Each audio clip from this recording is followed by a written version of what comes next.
বিসমিল্লাহির রহমানির রহিম। আজকে সারাদিনের কাজকর্ম, তার সাথে রান্না বান্না আর কিছু শপিং ভিডিও নিয়ে আজকে আপনাদের সামনে চলে আসলাম। আসসালামু আলাইকুম ভিউয়ার্স, কী অবস্থা, কেমন আছেন? আশা রাখি সকলেই ভালো আছেন নিজ নিজ অবস্থান থেকে, এবং আমিও আপনাদের দোয়ায় ও ভালোবাসায় বেশ ভালোই আছি আমার অবস্থান থেকে। আশা রাখি আজকের ভিডিওটি আপনাদের কাছে অনেক ভালো লাগবে। সকালে আজকে নাস্তার পর্ব দেখাইনি, দুপুর থেকে স্টার্ট করেছি আমি ভিডিওটি। তো এখন প্রায় 11টা বাজে। তো সকালে দুপুরে জন্য যে সকল রান্না করব তা তো আমি করেই নিলাম। মুরগির মাংস রান্না করেছিলাম আর পটল ভাজি, তার সাথে পোলাও। তো এই তো রান্নার পর্ব এখন শেষ। আর তার সাথে কিন্তু আমি সংসারে যে টুকিটাকি কাজগুলো থাকে সেগুলো করে নিচ্ছি। একটু শুকনো মরিচগুলো বাজার থেকে কিনে আনা হয়েছিল, তো সেগুলো আমি ভাবলাম যে একটু রোদে দিয়ে দিই, তাহলে অনেক দিন মরিচগুলো ভালো থাকবে, পোকা লাগবে না আসলে। নয়তো বা ওর মধ্যে একটু যদি স্যাঁতস্যাঁতা বা ভেজা ভাব থাকে, তাহলে কিন্তু কোটার মধ্যে রাখলে কিছুদিন পর মরিচের ভিতরে কেমন যেন পোকা পোকা ধরে। তো আর এখানে কিন্তু সিমি বিস্কিটগুলো জারে ঢেলে নিচ্ছে। তো আজকের ভিডিও শুরুতেই বলে দিচ্ছি, এখন পর্যন্ত যে সকল আপু ভাইয়ারা আমার এই ভিডিওটির সাথেই আছেন, আশা রাখি আমার ভিডিওর কোনো একটি অংশ ভালো লেগেছে। আর ভালো লাগা থেকে প্লিজ আমার ভিডিওটিতে একটি লাইক দিয়ে দিবেন। আর তার সাথে যদি বেশি ভালো লেগে থাকে আমার চ্যানেলটিকে সাবস্ক্রাইব করে আমার চ্যানেলের পাশেই থেকে যেতে পারেন। যদি আপনি এই কাজটি অলরেডি করে থেকেছেন তো আপনাকে জানাই অসংখ্য ধন্যবাদ। এই পৃথিবীতে কেউ আপনার আপন নয়, এই কথাটা যত আমাদের মাথায় রাখার চেষ্টা করব আমরা, আসলে দেখা যাবে কি আমাদের অনেক কিছুই সহজ লাগবে এবং নিজেকে অনেক ফ্রি মনে হবে, আর অনেক টেনশন অনেক চাপ কম লাগবে। আর যতটুকুই পাবো অপরের কাছ থেকে সাহায্য সহযোগিতা, এটা মনে করব এটা আমার জন্য অনেক বড় একটা বোনাস। আসলে পরের কাছ থেকে অল্প পাওয়াটাকে নিজেকে অনেক বেশি মনে করা লাগে। আসলে পৃথিবীতে কেউ স্বার্থ ছাড়া কেউ কারোর সাথে কথা বলে না বা মেশে না, বা কেউ কাউকে সাহায্য করে না। এরই মাঝ থেকে আমরা যতটুকুই পাই, তো সেটাকে আমি মনে করব যে এটাই আমার জন্য অনেক বড় একটা বোনাস। তো যাই হোক, ভিডিওতে অনেক কিছুই বলে ফেললাম।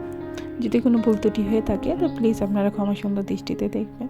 তো আমার যতটুকু মনে হয় বাস্তব ঠিক তাই বললাম। আমি তো ভিডিও শুরুতেই বলেছিলাম যে আমি কিছু শপিং করেছি, সেটা আজকে আপনাদের সাথে শেয়ার করব। আর শপিংগুলো কি করেছি এই তো দেখেই তো বুঝতেই পারছেন। তো এই যে আমার কেটলির একটা সেট, অনেক দিন থেকে কেনার ইচ্ছা, তো অনেক প্রিয় আমার একটা মানে শখের একটা জিনিস বলাই চলে, প্রিয় বা শখের যাই হোক না কেন। তো এই কেটলিটা অনেক খোঁজার পরে আমি পেয়েছি। বেশিরভাগ সাদা সিনামিকের উপর ছিল, মানে সাদার উপরে প্রিন্ট বা সাদার উপরে যে কোনো একটা ডিজাইন। তো ওইগুলো আমার কাছে কিন্তু একটু কমন মনে হলো, সাদা কেটলি প্রায় দেখা যায়। তো এই ধরনের আনকমন মানে এক কালার যে কোনো হলুদের উপরে বা গোলাপি বা যাই হোক, এই যে আমি যে কালারটা নিয়েছি সেটা মানে ফিরোজা কালার বললেই চলে। এই কালারটা মানে কোনটা হবে ঠিক আমি বলতে পারছি না। এখন ক্যামেরাতে এক ধরনের দেখাচ্ছে আর ক্যামেরার পিছনে কিন্তু আরও অন্যরকম কালার দেখাচ্ছে। তো এখানে কিন্তু একটু পিত্তি পিত্তি কালার আসছে, কিন্তু আসলে এটা পিত্তি কালার না, একটু ফিরোজা কালার বা আকাশি এই টাইপের ডিপ। তো আমার কিন্তু এটা একটু আনকমন লাগলো। তো এটার সাথে কিন্তু 6টা মগও ছিল, আর তার সাথে এই যে কেটলি আর 6টা মগ আর একটা প্লেট, বড় একটা প্লেট, মানে এটা ট্রে হিসাবে কাজে লাগবে আর কি। তো ছোট ছোট যে এই ধরনের কেটলির সাথে যে ছোট ছোট কিউট জারগুলো থাকে, তো এগুলো ছিল না। তো যার কারণে আমি কিন্তু এটা এক্সট্রা কিনেছি। তো এই কালারে কিন্তু মিলাতেই পারছিলাম না, তো তারপর যতটুকু মিলেছে আর কি। আমার এই যে কিউট জারটা কিন্তু আমার খুব বেশি পছন্দ হয়েছে। এই কিউট জারটাতে হয় আমি গুঁড়া দুধ রাখবো, না হয় চিনি। যাই হোক, এই উদ্দেশ্য করে এই জিনিসটা আমি কিনেছি, তো কোনো একটা কাজে অবশ্যই লেগে যাবে।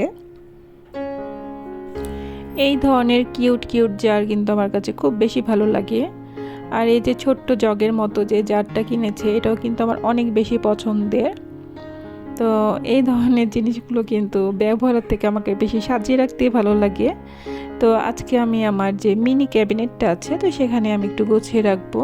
তো আমার বড় ওয়াল শোকেসটাতে কিন্তু তেমন আর জায়গা নেই, মানে কোনো কিছু রাখতে গেলে একটার মধ্যে আরেকটা উল্টাই টুলটাই পড়ে যাচ্ছে। তো আমি ভাবলাম যে এই যে ছোট্ট ক্যাবিনেটটা আমার ফাঁকা পড়ে আছে, তো এখানে আজকে গুছিয়ে রাখি, পরে দেখা যাবে অন্য কোথাও আবার ঠিকঠাক করে রাখবো। তো আপাতত এখানেই রেখে দিলাম।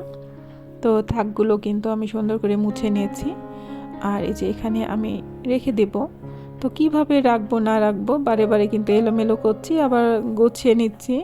আসলে একটা জিনিস কিন্তু একবার রাখলে কিন্তু ঠিকঠাক হয় না, একটা জিনিস কিন্তু 2 বা 3 বার করে ঘুরিয়ে মানে সাজিয়ে গুছিয়ে রাখলে দেখা যায় যে শেষের বারে ঠিক হয়।